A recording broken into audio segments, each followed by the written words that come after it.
We're looking at celebrations in Surrey, British Columbia. The reaction within the Indian community there to a surprise major announcement thousands of kilometers away. India's Prime Minister, Narendra Modi, is repealing controversial farm laws that sparked a year of protests in that country and overseas, including here in Canada. Freelance reporter Ishan Garg brings us the details. Well, just like in Canada and elsewhere in the world, there are massive celebrations happening in India as well.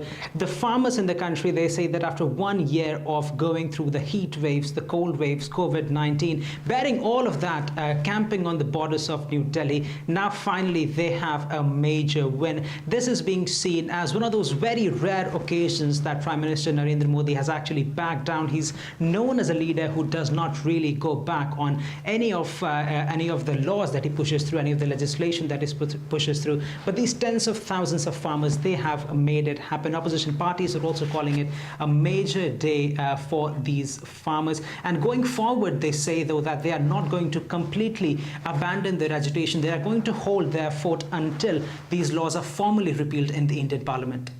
Let's talk about this decision coming after more than a year of protest, Ishan.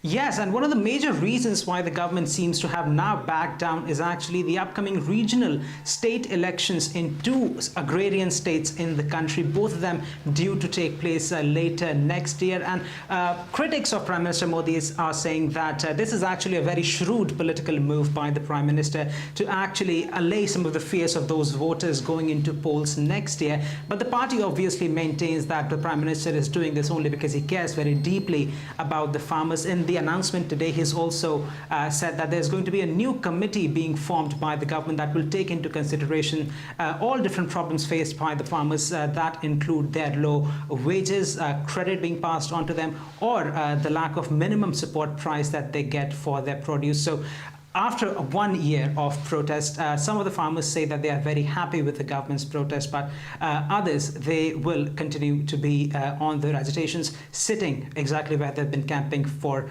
1 year. They will continue to sit there for another month, perhaps. Freelance reporter Ishan Garg in New Delhi.